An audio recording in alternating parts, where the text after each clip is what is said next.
কেমন আছো তোমরা সবাই? আশা করি খুব খুব ভালো আছো। আমিও আছি বেশ।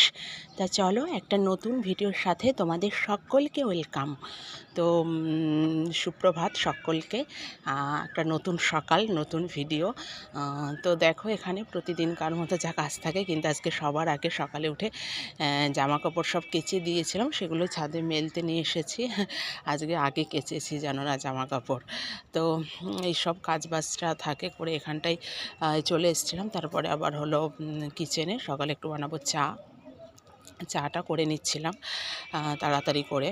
আর বলি না, আমার অতটা নেশা নেই, আমাদের ওর বাবার জন্য বিশেষ করে করা তাড়াতাড়ি করে, নালে আমি একটু ধীরে সুস্থে পরে দেরিতে খাই। তো এখানে করে টোরে তারপরে বেড টেড ক্লিন করে নিলাম, ক্লিন করে ঝটপট করে কাজ সেরে নিচ্ছিলাম।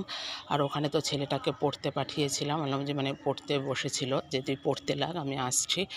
তো ও বই পড়ছিল আর আমি এদিকে কাজ করছিলাম তাড়াহুড়ো করে, কেননা বসে থাকে সম্ভব হয় না, সকালে তো অনেক কাজকর্মই থাকে জানো। ও পরে আমি কাজ করি, আবার গিয়ে একটু বসি, এইভাবে করি আর কি করবো, যেরকম হয় আর কি। তারপরে এসে বসি, এইভাবে চলতে থাকে আর কি। আর এখন যেহেতু স্কুল ছুটি, পরীক্ষা হয়ে গিয়েছে, এপ্রিল থেকে আবার ক্লাস শুরু, তো ওই জন্য সকালবেলাটাই ওইভাবেই চলে। আর তারপরে এখানে করে নিয়েছিলাম একটু বেলের শরবত, এখানে সেটাই ও আর আমি মিলে খাচ্ছিলাম, ওখানে মাকেও দিয়ে এসেছিলাম। তারপরে এখানে এসে তো মাঝে মাঝে তো অনেক কাজ থাকে, সব ক্লিপ নেওয়া সম্ভব হয় না। তারপরে এখানে দুপুরে রান্নাবান্নাও চাপিয়ে দিয়েছিলাম। তাও দেখলে বেগুন ভাজা হলো, আর এটা হবে সিম ভর্তা। ভর্তা টর্তা এই বাড়িতে ওরা খায় বেশ, খারাপ লাগে না, ভালোই হয়। প্রচুর সিম রয়েছে ঘরে, অনেক সিম এনেছে, তা সেগুলোই ভর্তা করছিলাম। মা বললো যে একটু ভর্তা করো, প্রচুর সিম, আর আমার একদম সিম পছন্দ না, একদম মানে অপছন্দের একটা সবজি, কোনো কিছুতেই ভালো লাগে না। তারপরে এখানে একটু করে নিয়েছিলাম এগ কারি, যেহেতু খাবো তো দুজন, আমি আর মা, আর ছেলেটার তো আলাদা রান্না। তো এখানে ওই জন্য একটু এগ কারি করে নিয়েছিলাম এখানটায়। আর আজকে হলো ওর বাবার একাদশী, আমাদের ওর বাবা তো খাবে না, ও আবার একাদশী করে। তো আমরা আর করি না, ওর বাবাই করে একাদশীটা। তো যাই হোক, পরে হলো চিন্তাভাবনা আছে আমার পরে করার, এই মুহূর্তে করছি না আপাতত।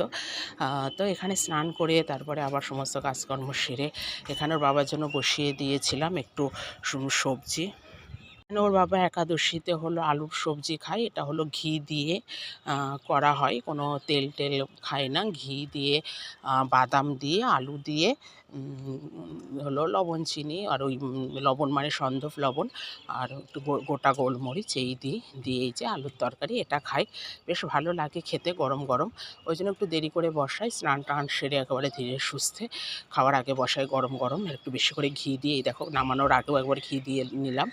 আর প্রথমত ঘিতেই দিই, ঘি পরে বাদাম দিয়ে ভেজে আলুগুলো দিয়ে বেশ সুন্দর হয়, খারাপ লাগে না, এটাই খাই, সাথে ফলও থাকে।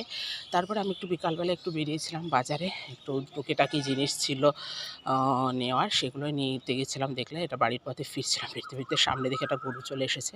আর এই যে এটা আমাদের বাড়ির রাস্তা, আর একদম ফাঁকা, আজকে রবিবার, আর এমনিও হাটবার না হলে ফাঁকাই থাকে ন্যাচারালি।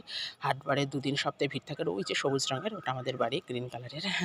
আর এখানে দেখো সামনে একবারে পাশে মাটি দিয়ে ঢিবি করে রেখেছে, এটা আমাদের না, অন্য একজন মাটি ফেলে রেখেছে। আর এই যে এটা আমাদের বাড়ি, চলে এসেছিলাম। তারপরে রাতের বেলায় দেখো ছেলেটা এখানে দাঁড়িয়ে রয়েছে, অসম্ভব ঝড় উঠেছিল, ঝড় বৃষ্টি, তোমরা গাছটা কীভাবে নড়ছে দেখো, ভীষণ, মানে আমার মনে হয় সমস্ত জায়গায় কম বেশি ঝড় হয়েছিল। তা দেখো সেটা, আর ও বলছে মানে গ্রিল খুলে দাও, বাইরে গিয়ে দাঁড়াবে, ভাবো এটা কথা। তা চলো টাটা, কেমন লাগলো